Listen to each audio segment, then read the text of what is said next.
kitchen friends! Welcome again to another fun, exciting kitchen adventure here in Jules Flavor Bliss.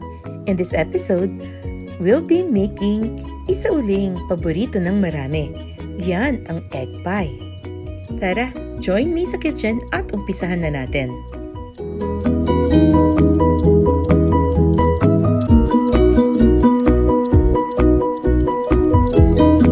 We will start by making our pie crust. At napakadali lang nito.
Isang mahalagang proseso ang gagawin natin ngayon para maiwasan natin yung pag-shrink o pag-liit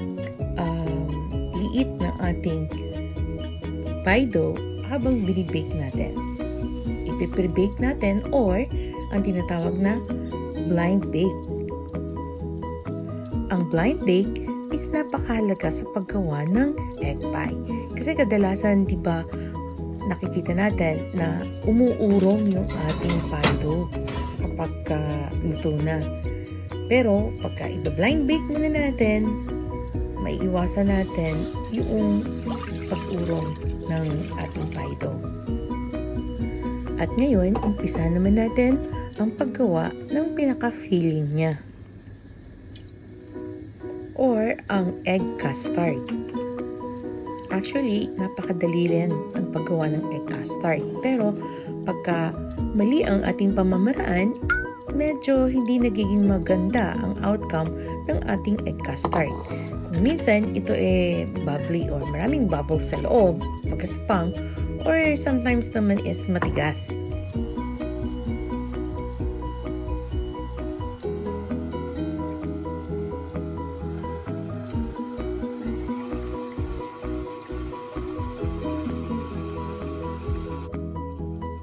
If you look closer ang ating step by step, magiging maganda ang outcome ng custard nyo.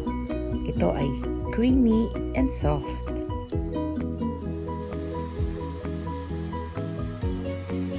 Take note, bright yellow pa ang ating egg mixture. Pansinin nyo na ngayon, medyo light na ang color ng ating egg mixture and so foamy. Yan ang kailangan nating ma-attain sa ating egg custard. Ito pa rin ang isa pang mahalagang step para magkaroon tayo ng smooth na egg custard.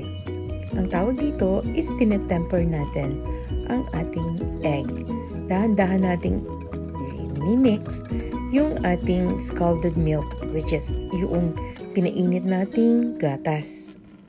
Yung milk natin ay hindi natin pinakulo, but nag-simmer lang. Yung maliliit na bubbles sa gilid. Yan ang scald.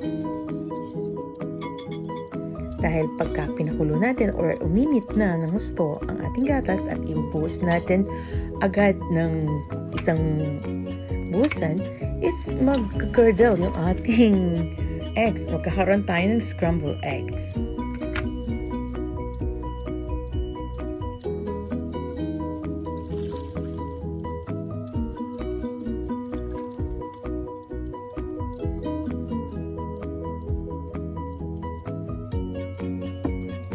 And in this way din, kahit sumobra tayo ng konti sa ating minutes pagluluto nito or ma-overcook natin, maganda pa rin ang texture ng ating egg pie.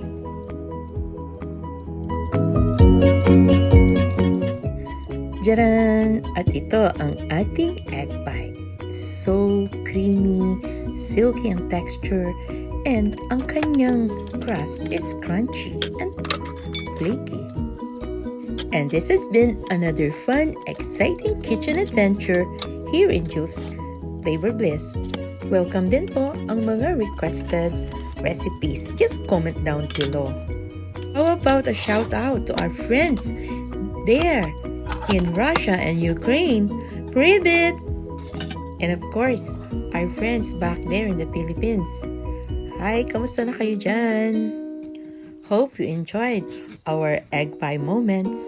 So till then, for more quick, easy, and yummy recipes, please don't forget to subscribe. Till next Wednesday, stay safe and stay well. God bless. Bye. Thanks for watching.